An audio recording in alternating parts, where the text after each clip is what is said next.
I hope you're doing very good today. We are back with episode 3 of Poker Mind Expansion. Uh, so, I wanted to talk a little bit about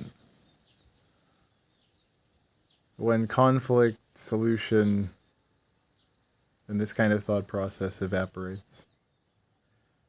Because first of all, there are no problems. Reality simply is reality. And then our brain creates meanings on top of it in order to help us for utilitarian or survival purposes. But then we start to believe in these meanings instead of actually seeing the object, we see the meaning.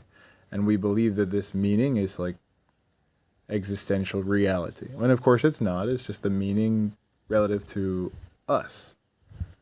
But when we look at things objectively, or when we attempt to look at things objectively, there's the meaning is not so clear. So we have to go a little bit deeper.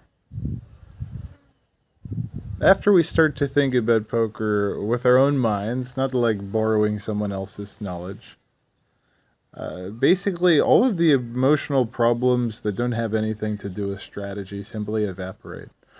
Because the emotional problems are a function of our beliefs about what's important and what's not important. The problem is that we don't necessarily want to believe in our own beliefs. We don't necessarily want to believe that if someone says some mean words to us that we don't know, we may get our feelings hurt. If someone calls us a very bad poker player, we might want to react in some way. And then we may have a storyline that says, this is the reason why they're bad, whatever. But actually, this is all delusion. Again, we cannot know why they're doing what they're doing because we're seeing about 15 seconds of their behavior and our brain is creating a model, right? But because we've had this emotional hijacking system, we start believing, and this is what they are, this is what they are, but it's an egoic defense mechanism. And the nervous system temporarily gets hijacked in the same way that our fight or flight response would get hijacked when there's a predator. It's the exact same process. So this system also is not separate from when we're making poker decisions, especially when, for instance, how do we know that we're in threat if someone comes up to us? So we know that maybe they're making certain facial movements, and we can hear their vocal inflections, and we can see by the way their body language is posturing. It's not like we know this is some truth, they're going to hurt us, but we can process this information and say this is more likely that this person is a threat, this is more likely that this person is very kind and loving. Right, so we can take in this kind of information, but it's not like we can directly know it. We can only know based off of our own previous knowledge of what these meanings are. Now, of course, language is such an absolutely incredibly complex thing that every person is able to do so fluidly and so perfectly, but we don't think deeply about how intricate language actually is. Language is something that is vastly complex, but none of us think about very deeply. Just as none of us think about driving, because there's nothing more to know. We already understand the language. We already can drive a car. But it's not necessarily the language. I'm not saying as though it's an important thing, but understanding that we're not believing in the words that we're saying. The words are simply symbols to something much deeper that we understand. And that thing that we understand is not in isolation. Say we say the word bluff, but bluff, for instance, means not necessarily black or white on the river we're going to bet. There's so many different meanings of this word bluff, but we can generally say it's when we don't have a good hand, and what does good hand mean, right? Good hand is relative.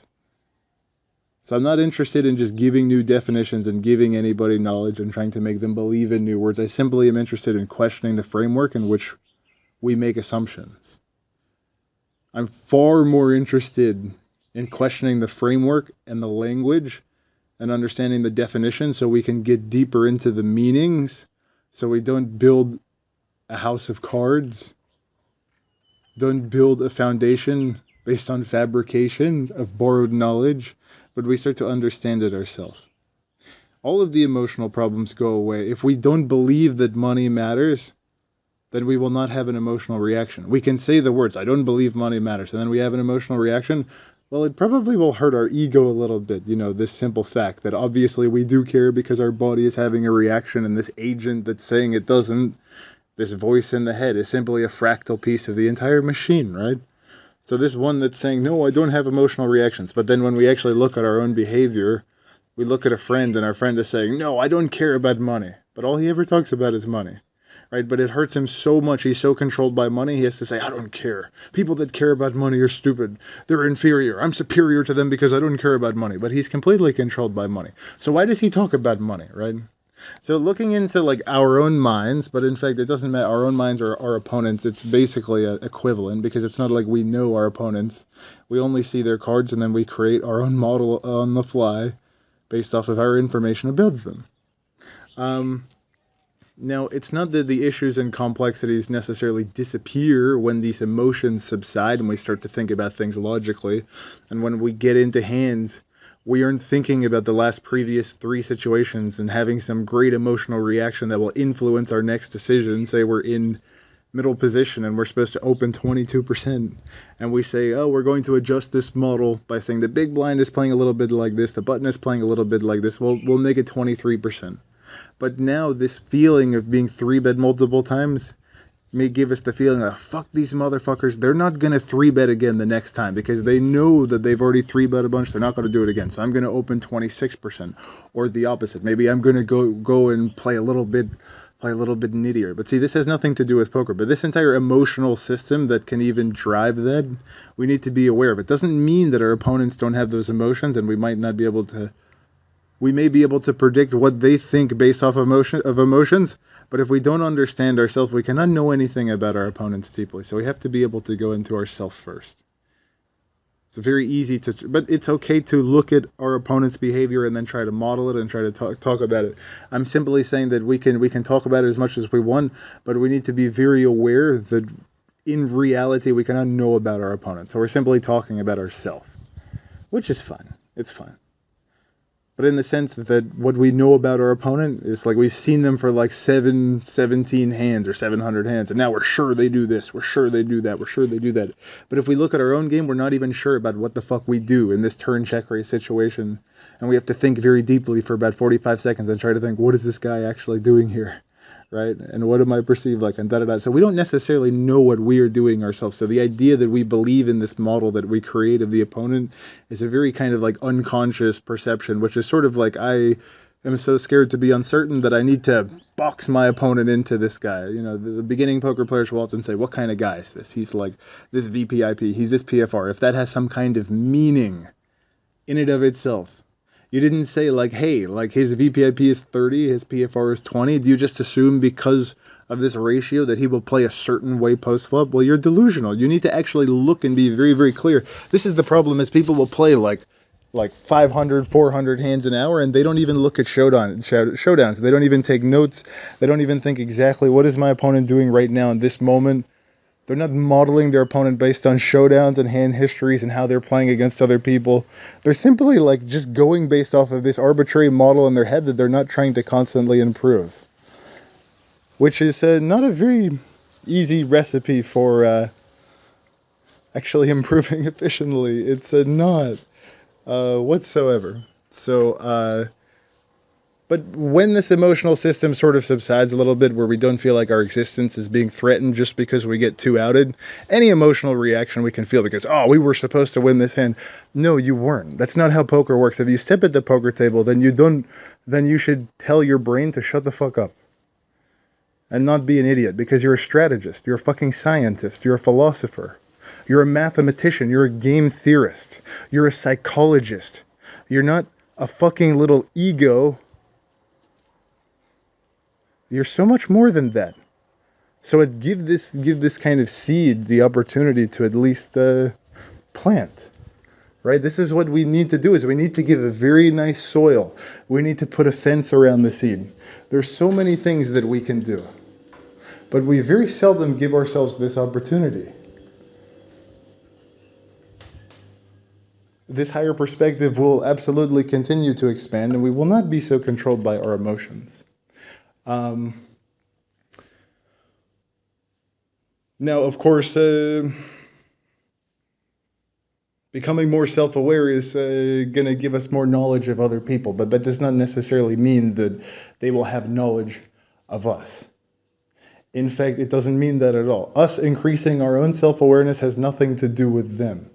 If they were similar to us when we began, then we will be able to see things from a much higher perspective. The problem is that the brain dreams that there's this objective concept, and it creates a model based on mostly its own social conditionings. It says, okay, this guy plays 2K0, I know he's good.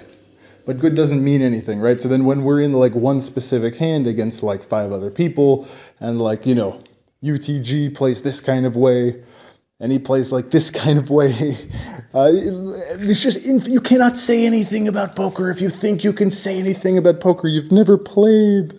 There's nothing you can say linguistically. It's so far beyond the capacity of something that you can convey in words. So us becoming self-aware and going beyond this, like rather than actually hand reading, we've got 60 minutes in a session, we can make 15, 20 BB, 110 BB, 100 and really think about what is going on each moment. We're fucking watching a YouTube video on the side or watching some other audio. We're trying to multitask because we have this belief that doing more stuff is better. Stupidity.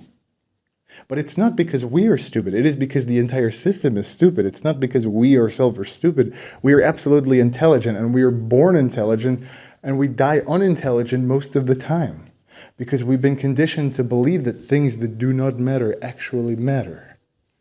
And this is not the case. This is not the case whatsoever.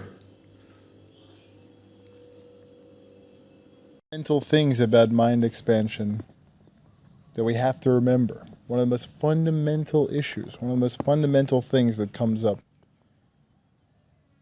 is the fact that we have a question and we think that that is necessarily relevant. The problem is that we never question the framework in which these questions arise. Do we even have the capacity? Do we even have the capacity to look past the simple framework of cause and effect and understand the totality and the meaning of all these words that we use? Very important stuff to think about.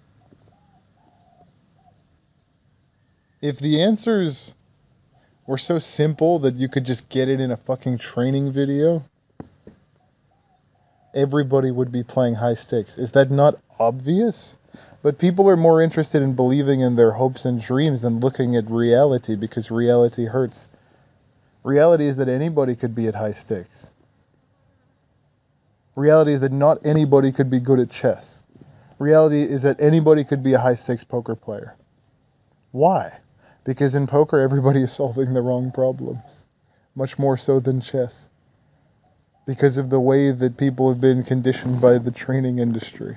Now, this probably will not be the case in like 10 years. People will figure it out, okay? But like there is a bit of an edge now. Now, I'm hoping that everybody in the world figures out that they don't need to worry about being competitive and trying to beat other people. They can just see how beautiful of a game this is. But for the competitive people as well that actually care about wanting to beat their opponents because they think that this will make them into a better human being, and they don't question the fact that why would they feel like they were not a good human being to begin with. In fact, they won't even frame it like that. They'll probably just say like, I want to be looked at by other people as good. And then it's like, well, why don't you just feel good already? Why do you need that addition? So it's very, very painful to be framing or to be questioning the framework in which these kind of ideas arise. No one wants to question these ideas. Anyways, I mean, this is a very, very good example. For instance, like there are a lot of like dramatic YouTubers that say, "Oh my God, RTA, robots, AI is going to come out and kill poker." Like they don't even understand that. Like no one at high stakes would ever lose against RTA. You would have to be mentally retarded to lose against RTA. If you don't understand how the game works and you've not already played a strategy that plays reasonably well against the solver and you're deviating so hard, you're looking at the HUD and you're saying, yes, this guy's playing like this. And say this guy's a complete robot. Real-time assistance. He doesn't make any decisions. You cannot lose against this guy unless you're trying. The idea that you can means you've never even gone into a game theory book and understand how EV works even for a second, so you don't deserve an opinion. You should sit down and shut the fuck up and open a game theory book. But nobody at High Stakes would ever complain about such a stupidity. Nobody. Because people understand how EV is made. Because they're playing against human beings, against 6 different opponents. You can't even prove that GTO would actually win in a 6-player game. How do you prove it? Show me a simulation that proves it. You can't. You can prove it in... You can make some very, very, very difficult strategies to play against. But that absolutely does not mean that it will be higher EV. In fact, it doesn't even mean that it would win. In a high-stakes game, RTA might even fucking lose without a really bad player playing. And if that bad player is not actively being exploited by someone who's way better than any low-stakes player that would be watching videos about drama because they're too lazy to study and they'd rather enjoy watching fun videos, it hurts, doesn't it? It hurts to see our friends do this to themselves. I know that we that spend the time to be aware, obviously we're self-aware enough to even think about mental game, which is far beyond most people. It hurts very badly to see our own friends that we know that we could be able to help not be able to say anything about mind expansion, not be able to say anything about how beautiful this game is, about how deep this game is. Because they're preoccupied with solving the wrong problems because it makes them feel good. If you have to do something to feel good, if you can feel sad, then you don't know what happiness is. It's not our fault. The problem is that we're told how we are supposed to feel based on different situations. And we're told to feel shame and guilt if we don't cry at this and don't get angry at that. It's called social conditionings, and it's perpetuated through our nervous system. It's not even something that we have control over. Someone shoots a gun and we will feel a shaky sound if we deem that as a threat, and if it's threatening. Of course, if we want to look like a big bad man, we're not scared of dying. I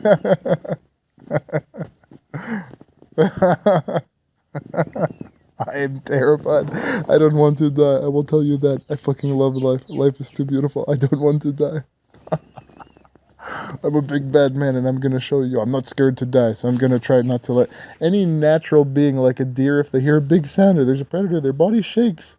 It's natural. But adults have learned to suppress themselves and control themselves because they don't want to look bad in front of other people.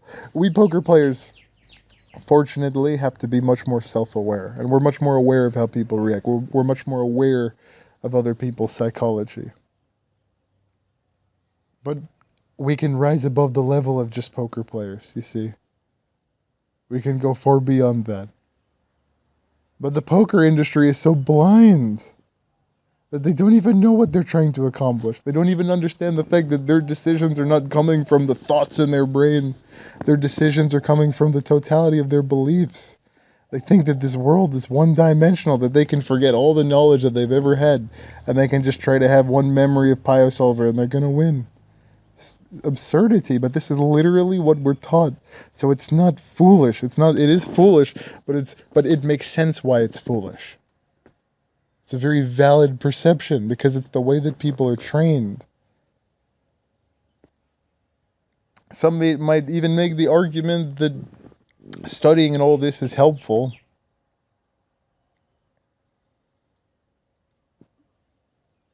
But what are they studying? People will just go and say, I want to accomplish something, I'm going to study, and just study the wrong thing just because it makes them feel like better human beings. Have they ever just sat for an hour, 2 hours, 3 hours, and done absolutely nothing after a poker session and just let their brain process everything? Do we remember that we are Homo sapiens and that in our natural environment we would be picking berries, we would be eating fruits, we would be looking for apples, nuts, etc.?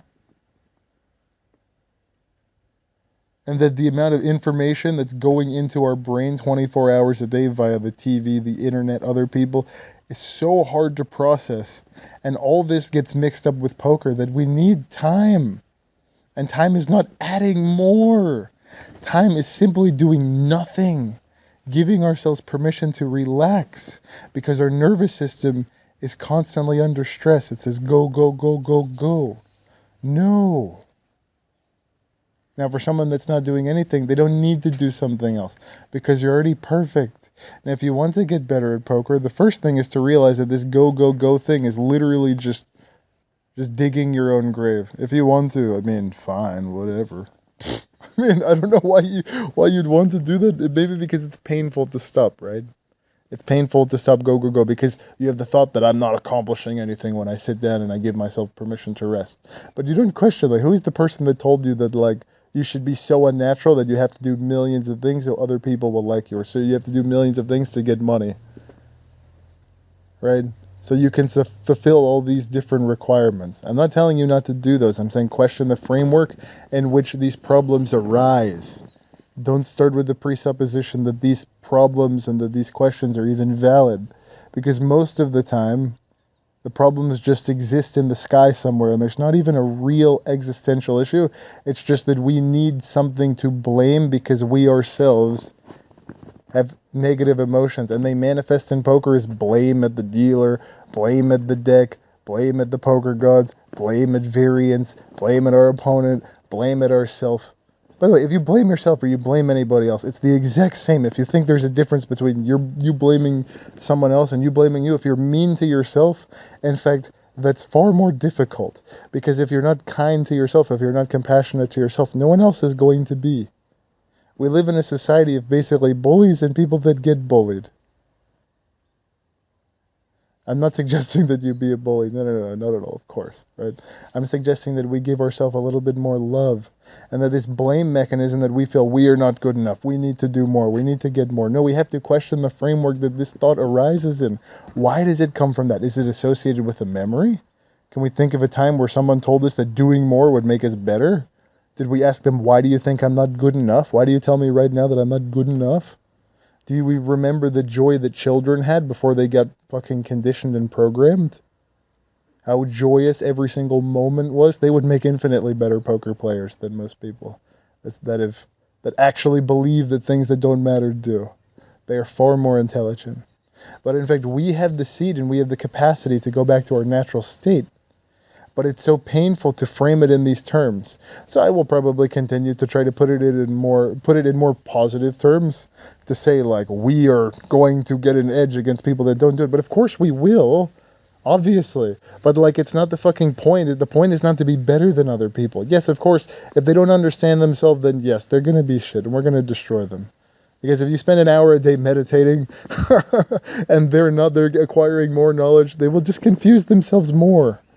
Of course, they will try to find arguments and rationalizations for why you're wrong.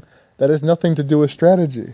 This is only coming from insecurity, these rationalizations and arguments, because they think that their happiness is coming off of the backs of someone that's sad, so they have to prove why they're superior than someone else, but they're playing this game with themselves because they're imagining their opponents. We don't have to do that, actually.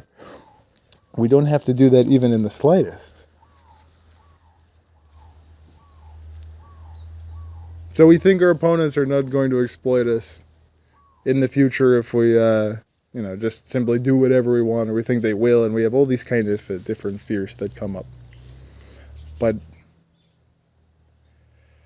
most people are very concerned about themselves. Most people don't exploit, and the people that do exploit, we can start to think about.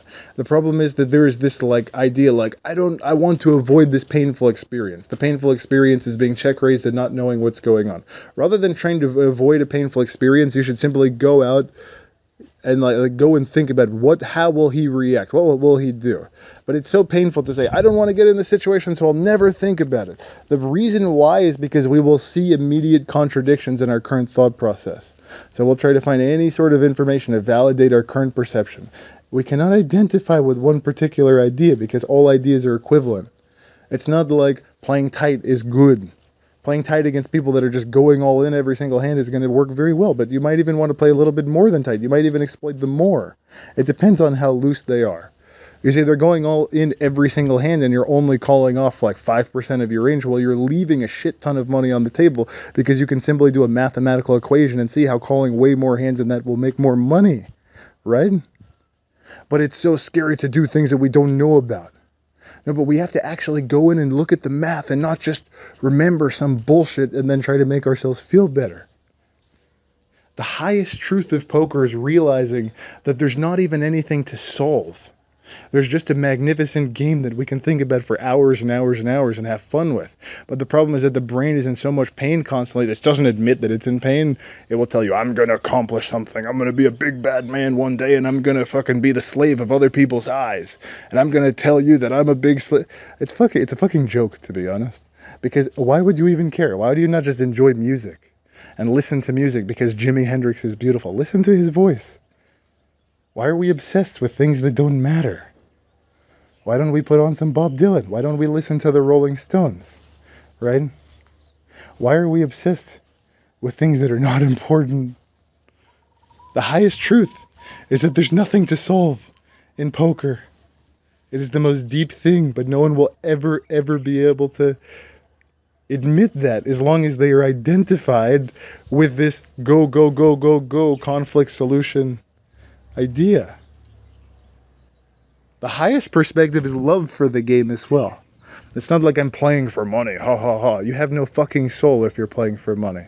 And you're not very good if you have to think about playing for money. Right? And that's absolutely fine. In fact, it's beautiful, but at least it's an admission that we can make so we can be able to get better. Everyone starts there. I've been in situations where I've not been able to make money at poker because of my ego. I've been in situations where I simply wasn't knowledgeable enough to make money. I've been in situations where I've made lots of money. We as a human being evolve. We go up and down, but we never ever want to see that we could possibly have a flaw. And it's honestly because there are fucking people that will be like, well, you shouldn't have that flaw. You should be better. But fuck everybody. We don't have to be honest with anybody else. We can simply sit with ourselves and think about it ourselves and sit in silence and not look for another person's approval, but understand the truth of ourselves. Understand the truth that strategy is so much deeper than just borrowed pictorial thought of what Pius Solver says. I mean, come on, you're playing against a human motherfucking being and you want to remember what something that gives you 0 EV says? You obviously have not understood why you're playing poker. I mean, Jesus Christ. You don't even think, well, what are we even trying? We're not trying to exploit our opponents. Oh, we're living in fear that they could exploit us, so I'm going to remember this. No, of course not. Fucking like, it's so sad. Poker's so beautiful and it's reduced to this like game for the mentally retarded, like for the Special Olympics. Why? Everybody has such an intelligent brain as well. We're all born so intelligent. Look at the trees. They don't even have a brain. But they don't look for conflict. They don't look for solution. The trees are already absolutely magnificent. Absolutely perfect. All perspectives of the problem-solving mind are simply egoic perspectives. Animals do not have any complexities. Children do not, young children before they're very conditioned, do not have complexities, right? They don't care how it looks from the outside when they go and take a shit. They don't care what it looks like from the outside when they fart or when they burp. They don't have these great emotional reactions of hating the other person that burps or feeling embarrassed when we burp because they're not so unnatural, right? They don't judge themselves. They just have love. And that love and that beauty for life is enough. We can do the same thing. We may not be in the jungle, but we can be behind our computers and have that same level of equanimity. A poker player who expands his mind is the same. As long as we don't have any predators, we're always going to be happy, regardless of whether or not our opponent is mocking us or we're having a downswing or we feel like we've been 3-bet 25 times in a row, because this idea that the next hand has any extra significant meaning is simply a delusion that is like believing that it's just a belief against logic. Use logic and slice that belief with a razor blade. And if you think that you've sliced it because you've said, yeah, I agree, and you haven't actually sit with that idea for like 10 hours, why do I react like this on the river? Just sit for an hour, 2 hours after a session and feel, why do I have all these emotions that come up when a card comes? I sit here and I say, I am this human being that doesn't believe that. Yet, obviously, there's evidence to the contrary. And then there's an extra additional layer of shame. I shouldn't be this way. No, that's another identification of a problem. And now there's going to be another solution. No, it's the problem is the conflict solution mind. The solution is always love. The solution is always attention to ourself.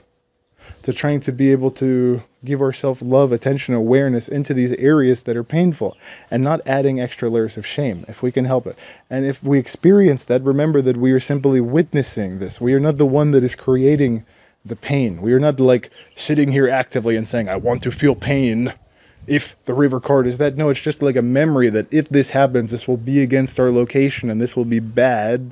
It's just like when we put our hand over fire, it's information that tells us to move our hand. It's just that the human brain is so vast and complex that it sort of forgets that, like, oh yeah, losing money right now doesn't mean our existence is going to get threatened. That's why we see like very crazy people like get angry when they lose a hand. They've got like 200K in the bank, they own a house, and like they care. And they treat other human beings who are absolutely beautiful and perfect like they're bad because they don't know how to deal with their emotions. This is like schizophrenia, except that it's the ordinary human condition. We poker players don't get rewarded for delusion, but our opponents get punished for theirs. So it's imperative that we really do not run, but we embrace and we love ourselves. We don't judge ourselves. But we understand that, wow, everybody is suffering from their psychological pain. Holy shit, it's not their fault. People are not bad. They're just insane.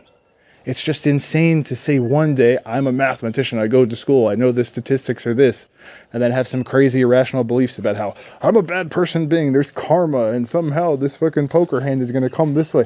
No, you just don't, you just can't comprehend the fact that you know this fact, yet you have these crazy emotions. So you're trying to justify a reason through a belief system.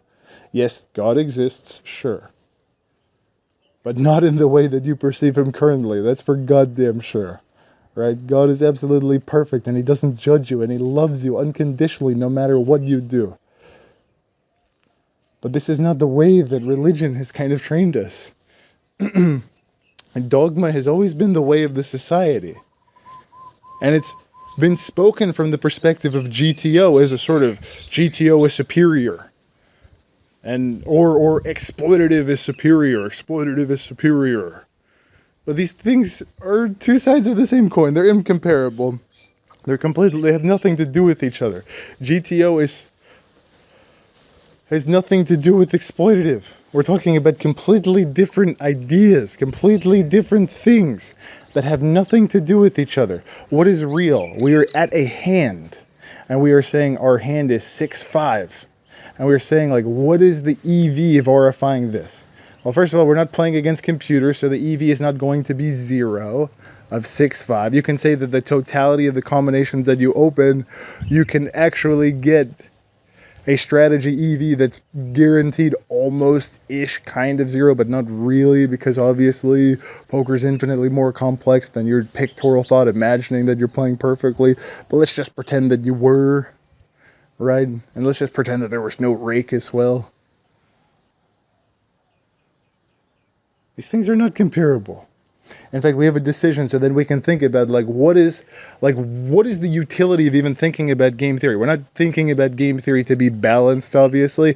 We're trying to understand how the game works and what the meaning of these different bets are. And say we think that our opponent organizes his range by putting too many medium hands in his check back range and betting too much air and betting too many good hands. Well, what is the counter? Right? What does counter mean? What, we're just going to talk about the turn node when he checks back? Are we not thinking about the flop node where he's putting too many good hands and bad hands in? Are we not thinking about the river probe nodes? We have to understand the entirety of the game tree and not just identify what this is one move. We have to understand every single node with absolute clarity, and it's completely possible. And if you think it's not possible, please just sit and give yourself some attention and love and breathe and understand that we've been told that a lot of things are not possible since we were born, and we're still here and we're still kicking, and there's a lot of stuff that's possible, and I love you. It is possible. The Athenians fucking killed Socrates, by the way, for questioning things. And I say this because it's not a socially acceptable thing to question things, because there are these people that simply believe in positivity. And of course their positivity is fake and it's a lie, because it's off of the backs of other people that they punish and say, you're not good because you're negative, but I am good because I'm positive. But they haven't even looked at the way that they're treating people. They are just speaking random words and then trying to inflict emotional pain on people and trying to improve them and make them better, right? So Socrates was trying to explain very deeply to question your society, question everything that your teachers tell you. Don't stop at the politicians, question everything. Don't stop at the police. That's what the Germans did, and the Germans were the most intelligent people. The greatest philosophers came out of Germany. There was not a single group of people that were more intelligent, but they were dominated by a man that was schizophrenic and delusional, who had the belief, because he has horrible emotional pain, maybe he was hurt when he was a kid, maybe he had a bad childhood. This man, Adolf Hitler, believed that by hurting another person that he will somehow feel better. Now, of course, he doesn't consciously believe this. He probably believes that these people are bad, we're going to make a more pure race, blah, blah, blah. Which, that's not how you make a better society. You make a better society by loving people, not hurting people. But this is very hard to understand for the brain that works in terms of conflict solution, right? It's very, very challenging. Because if you think Jew, problem, no Jew, no problem, it's very easy to be a robot and say, kill all Jews. And then you shout this 1,000 times until the most intelligent people believe it. Right now, we poker players are very intelligent, because we have to actually be so intelligent to beat the rake and to beat recreationals, to beat other professionals, and to survive and make our fucking money. So we're certainly in a different class in terms of intelligence at some level. Not to be superior, just a spade is a spade. And actually we're often taught to say we're not intelligent, even if we are. See, this is an intellectual game. So we cannot play these games of saying, I'm not going to say I'm intelligent because I want to use this badge of humility to just not brag about a spade is a spade, so I can have another asset to brag about. But it hurts the humble people, because they're just the other side of the coin of the ego. All of this stuff is so beyond this game. Socrates was not a violent man. He was not dangerous. He was simply a philosopher telling people to question no matter what, and keep questioning. And they fucking killed him because it hurt their ego. Because when these students came into the society and they said, dude, why are you treating people this way? Why do you have such a hierarchical society? Why do you not treat everybody absolutely equally? And why don't you kiss everybody and hug everybody and love everybody? Why are you so much interested in war and killing? And they said, we're going to kill Socrates because you asked, why are you killing people? Because the politicians want to stay in power. The priests want to stay in power. For 2,000 years, we've had people killing in the name of God. I guarantee you, God would not want to kill any living human being or any living life form. God just loves. We are God. We are so beautiful. We are so perfect. But we've been taught from the beginning that we are not good enough. We are taught that some people are ugly and some people are beautiful. That some people are good and some people are bad. We're taught that, I mean, it's just nonsense, the shit that we get filled with Jesus Christ. I mean, I know we don't believe most of this, but it's still thoughts that appear, and we can certainly look around and see how there are other human beings in the society that act this way. So we cannot completely deny this. Even if we know ourselves we don't act this way, we can look around, and it's painful as hell to say, wow, I know this person and he acts like this. It's very fucking painful. But it's also truth. So the solution is not doing some amazing thing and finding some new trick to fix this bad feeling. Actually, basically the solution is to do nothing and meditate and feel the thing that says to go, go, go, go, go. That's literally the trick. The problem is that it's so simple. Complexity cannot understand simplicity, and it thinks it can, because you're putting so much shit on top of something. Simplicity can always understand complexity. Nikola Tesla has said this numerous times, one of the greatest inventors in history. And it's something that the ordinary mind believes the opposite somehow. They associate more complexity. I don't even understand. Is it not obvious? But people think very backwards because of the way that we're conditioned. And then we hear the word Nikola Tesla, or we hear the word Thomas Edison, the name. And then we have an image as if we understand what creativity actually is. We have to sit in our own skin, sit on our own butts without anybody else's opinion, without any borrowed knowledge. We have to think about our own opponents and why they're doing what they're doing and what they're doing. Close our eyes and think about the game. If that's fucking so terrifying that you need some outside agency to help you play poker, I understand. It's terrifying for everybody probably. But this is just the way it is. If you don't want to if you need that, okay. Use your safety valve, use your life jacket. Even though you're not going to die, you just have negative emotions. Right? But the brain confuses rent in 3 weeks as an actual threat to my survival now. So it experiences things like anxiety, depression. In fact, I don't think other species are in so much psychological pain that they choose to commit suicide. But very unfortunately, Homo sapiens happen to commit suicide in extraordinary rates. Extraordinary rates, because they are so conditioned and told that they're bad, and nothing that you do is ever good enough. You always have to go more. It's so uncompassionate, this game. It's so uncompassionate, and it's so unloving. It is our job to sit with ourselves and think, why did our fucking opponent play the hand that he did the way he did without asking anybody else? And where do we find that knowledge? We literally say, I'm on this flop and I have this fucking hand. What would I do? And see how crazy your brain goes. Is it painful? Is it difficult that you don't get some extra agency or help? And you figure the hands out with your pen and your piece of paper and you think about it. And you hand read. In fact, even meditation and letting all this stuff process is completely fine as well. You're letting a lot of unconscious information become more and more processed just through sitting after a session and spending time. So why are we so robotic? Why do we think that one hand can ever have any similarity to another hand? We must be dreaming of the past and having our past influence our current decision without being completely free and fluid. That's because we have a lot of associations that are completely compartmentalized and our brain is not hyper-connected and fluid and moving. So we have this belief that, I have to remember this and I have to remember that. No, if you know it, then you don't have to remember. Then it just comes up when it's needed. The agent that's trying to remember that fears, oh my gosh, I don't know if I can remember this, simply doesn't know it. It simply borrowed some fractal words and then believed to know it. And it causes it so much pain because the belief will have to be smashed that I know this, I have certainty.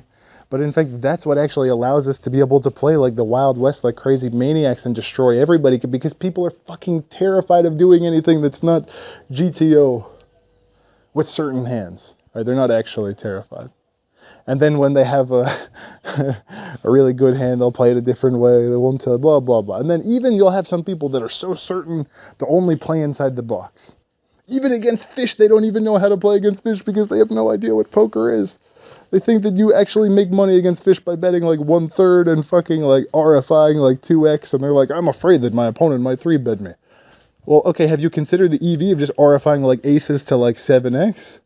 And like thought, like, what is the worst thing that they could ever do if they even know that? What are they going to do? They're going to 3-bet you a little bit more, and then you're going to 4-bet get in a little bit more, and you're actually getting more EV because you're playing against the fish, but you have this presupposition that you can only RFI to this sizing because you're so terrified to actually use your own brain, so you have to get borrowed knowledge from other people about solutions. I'm sorry, my friend. That's not poker. It's not poker. It's not poker. Okay, so I want to say, let's imagine there's this poker student, and we'll call him Billy Bob. Say he he struggles to memorize specific hands and strategies. Basically, he feels lost, and he's looked at mental game. He's looked at different strategies. He's tried to find solutions. He's gone on training sites, and he's not really found a solution. So he goes to, say, a mental game coach. Now, luckily, this particular mental game coach is not just a man who's read books about the psyche and borrowed more words without knowing himself and understanding his own psychology, right? He actually understands his own psychology. So he doesn't just parrot things out of textbooks. He doesn't just wait like a computer for a few words and then he spits out a response. He's actually looking to the person. He's looking at the person that he's speaking to, and he's trying to understand what they need currently. So the teacher shared a story. I'm trying to remember the story. It's from, I'm making this up on the fly, so it's like basically a part in the book called Zen and the Art of Motorcycle Maintenance.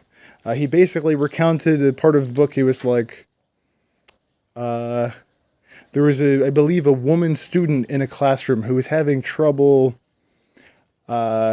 writing an essay about the town. So she was supposed to write a couple-page essay, let's just say, I'm paraphrasing, and she couldn't even write one word. She was completely stumped. So the teacher came and said, oh, what's going on? I understand. See, some teachers might even be like, damn, you need to get that assignment in right now. They wouldn't like go to this and say, oh, I understand it's hard. Absolutely. Let's think about what we can do to solve. Yes, absolutely, it's hard. No, they might even be punishing and mean and like, you didn't get it done.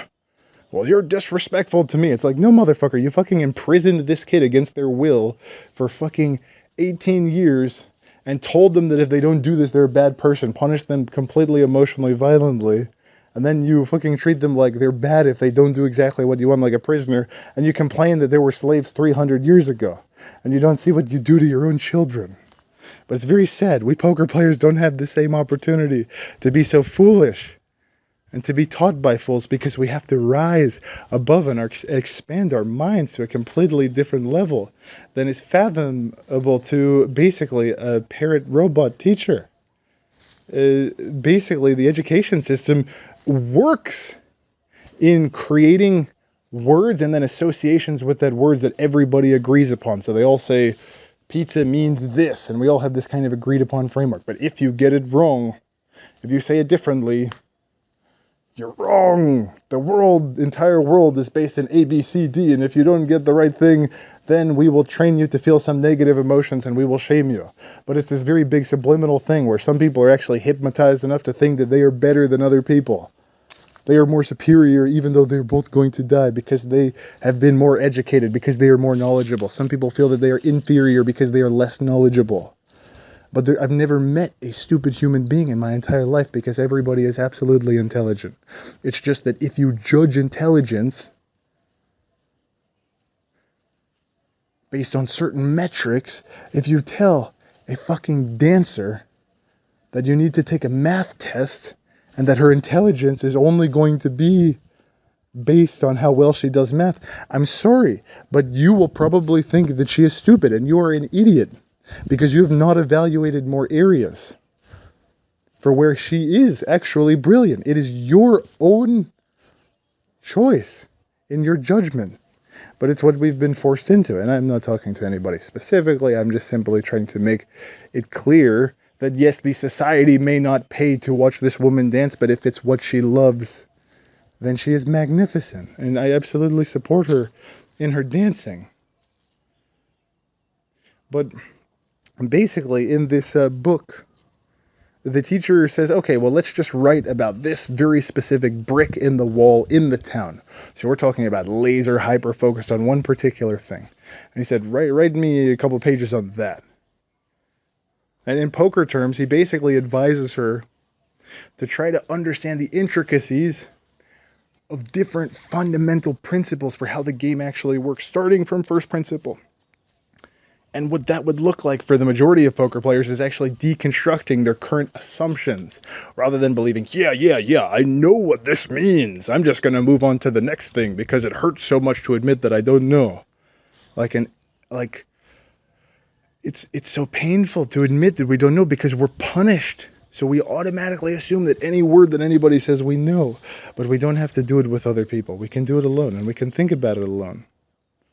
And it's not a problem. But we have to understand the psychology of poker players. The psychology and understanding why people do what they do is millions of times superior to understanding some mathematical thing that you're lying to yourself about, that you pretend that you understand, that you don't. It's not possible. Breaking down this immense game into manageable components, we're actually able to gain insight, right? We're actually going to be able to understand the game and be more adaptive rather than saying, in this situation, we always do this. Yeah, but what about the fact that what the fuck does that even mean? We're playing against this abstraction of what this model, the aggregate model that we think is a real person because we see their VPIP. It's just like intentionally playing blind. It's very, very, very sad. This is basically the blind spot of human beings. It is what is essentially called the human condition. And it's where we get our greatest edge. Because no one wants to look at this because it's incredibly challenging to face.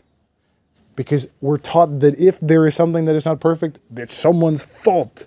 And then because of fault, we feel bad. And then we look for blame away from ourselves or on ourselves in order to feel like at least we have blame. Now we know that this feeling can go away because I'm going to fix it. No, it's just the conditionings that we've been trained to care about things that don't matter. We think that we're bad. We think that we have to solve all these things that don't matter. No, we just simply have to take a look at our current beliefs, take a look at the way that we currently play poker, and challenge our assumptions.